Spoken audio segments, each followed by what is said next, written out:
पुढच्या आठवड्यामध्ये युनेस्कोच्या संपूर्ण टीम समोर जगातले वेगवेगळे देश प्रेझेंटेशन करणार आहेत। ते भारताचं प्रेझेंटेशन म्हणजे छत्रपती शिवरायांचे किल्ले हे कसे स्थापत्य शास्त्राचा उत्तम नमुना आहे, हे कसे जलसंवर्धनाचा उत्तम नमुना आहे, हे कसे पर्यावरण संवर्धनाचा उत्तम नमुना आहे, या संदर्भातलं सगळं प्रेझेंटेशन हे त्या ठिकाणी आशिषजींच्या नेतृत्वात पॅरिस मध्ये त्यांच्या महासभेपुढे त्या ठिकाणी सादर होणार आहे। आणि मला विश्वास आहे की छत्रपती शिवरायांचे हे किल्ले जागतिक वारसा बनतील आणि जगातले लोक हे किल्ले पाहण्याकरता या ठिकाणी येतील।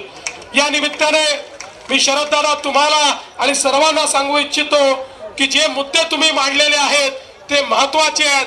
दाऱ्या घाटापासून तर या शिवनेरी परिसराच्या विकासापर्यंत ही सर्व ज्या आपण मागण्या केलेल्या आहेत, आम्ही तिघही या ठिकाणी आहोत। आम्ही तिघही या ठिकाणी शासक नाही आहोत, आम्ही छत्रपतींचे मावळे आहोत, आम्ही सेवक आहोत।